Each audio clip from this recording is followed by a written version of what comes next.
Décidément, ça devient un peu une tradition ces dernières semaines, mais cette fois-ci encore, l'actualité spatiale de ces derniers jours fut particulièrement riche et intéressante, que ce soit du côté du nouveau lanceur lourd de Blue Origin, des échantillons martiens devant un jour être ramenés sur Terre, la découverte d'eau sur un astéroïde grâce à James Webb, des observations de galaxies et bien d'autres. Alors, si ces sujets vous intéressent et que vous avez envie d'en apprendre un peu plus, je vous invite à rester avec moi pour un petit tour d'horizon des dernières actualités spatiales. Pour commencer, c'est du côté de Blue Origin que les regards allaient se tourner ces derniers jours. On avait en effet droit à des photos montrant ce qui semble être des éléments du futur lanceur New Glenn. Pour rappel, la New Glenn, qui sera la première fusée de Blue Origin à viser l'orbite et qui fera 98 mètres de hauteur pour 7 mètres de diamètre, sera capable de placer des charges en orbite de 45 tonnes. À titre de comparaison, le Starship s'offre 120 mètres de hauteur et 9 mètres de diamètre pour une capacité d'envoi en orbite basse d'une centaine de tonnes. Notez toutefois que sur ce dernier point, SpaceX avance maintenant jusqu'à 250 tonnes en orbite basse, en version non réutilisable, ce qui est malheureusement probablement trop optimiste. Mais bref. Comme la petite fusée suborbitale dédiée au tourisme spatial, la New Shepard, que Blue Origin exploite déjà, la New Glenn sera aussi un lanceur réutilisable qui, en brûlant un mélange de méthane et d'oxygène, pourrait être un lanceur au prix plus que compétitif. Néanmoins, à part des essais de manipulation d'une maquette à taille réelle l'année passée et quelques images du développement des moteurs BE4, moteurs que l'entreprise United Launch Alliance utilisera pour son lanceur Vulcan et qui sont déjà livrés, les informations se font rares. Si on peut en déduire que les images de ces derniers jours montrent des éléments du premier véhicule destiné au vol, comme par exemple cette section qui recevra les pieds d'atterrissage, les informations restent encore minces et à prendre avec des pincettes.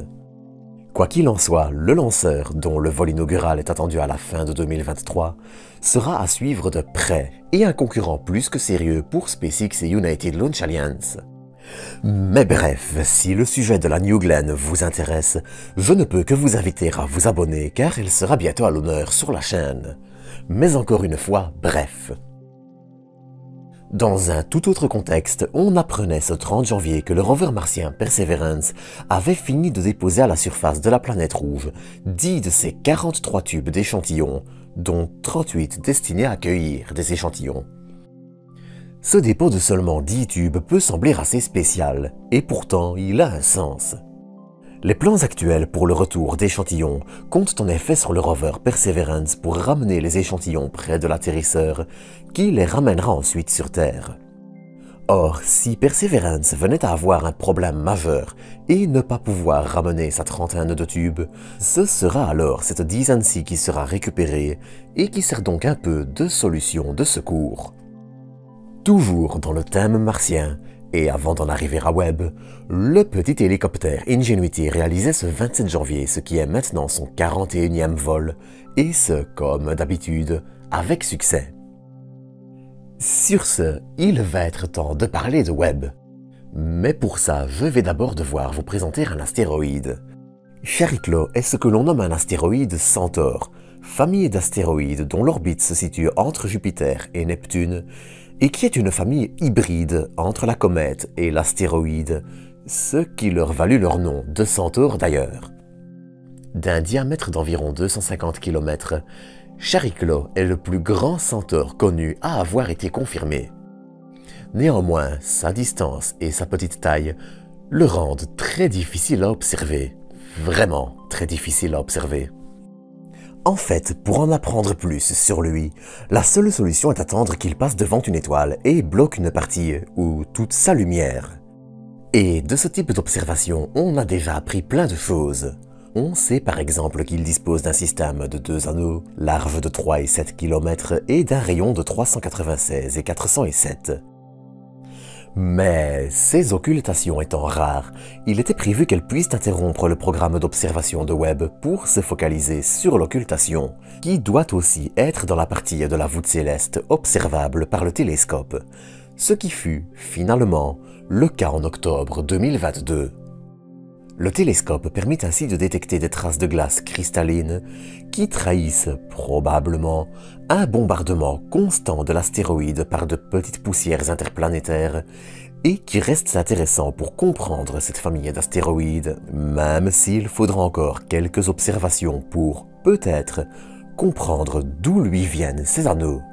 Mais nous avions aussi droit à la publication d'une autre photo cette semaine. Sur cette photo, qui montre des centaines de galaxies, celle visible en avant-plan est située à près d'1 milliard d'années-lumière de nous. Cette photo a été prise pendant la première moitié de l'année 2022, lors de la calibration de l'instrument NIRISS. Comme cette image le montre, chaque instrument de web voit une portion différente de son champ de vision. Ainsi, pendant que NIRISS se focalisait sur une naine blanche, WD 1657 plus 343 à vos souhaits, l'instrument NIRCam prit cette photo dans la foulée, photo qui ne remplit donc pas d'objectif purement scientifique, mais reste un véritable régal pour les yeux. Mais assez parlé de web, il y avait encore d'autres actualités intéressantes sur le plancher des vaches. Déjà, on notera que le lanceur Vulcan de United Launch Alliance, que je citais en début d'épisode, est en cours d'assemblage en vue d'un décollage au premier trimestre 2023. L'occasion d'avoir quelques images de son assemblage, mais aussi de sa future coiffe aux couleurs de l'atterrisseur lunaire Peregrine d'Astrobotics, qui décollera avec lui vers notre satellite. Toujours dans le domaine des lanceurs, on apprenait que le vol inaugural du nouveau lanceur russe Soyouz 5, qui est plus un nouveau lanceur qu'une évolution de Soyouz, était décalé de 2023 à 2024. Je tiens cependant à préciser qu'il ne faut pas confondre le vaisseau Soyouz d'un côté et le lanceur de l'autre, qui sont tous deux véhicules lancés ensemble portant le même nom, mais différents.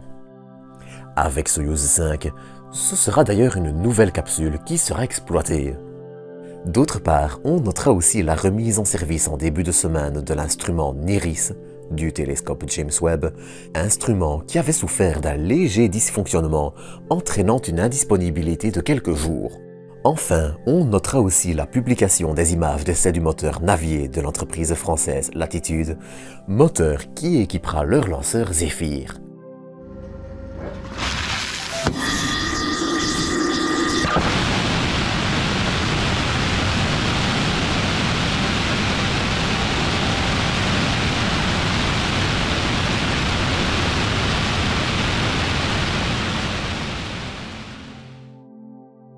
Et c'est donc ici que je vais vous quitter pour aujourd'hui.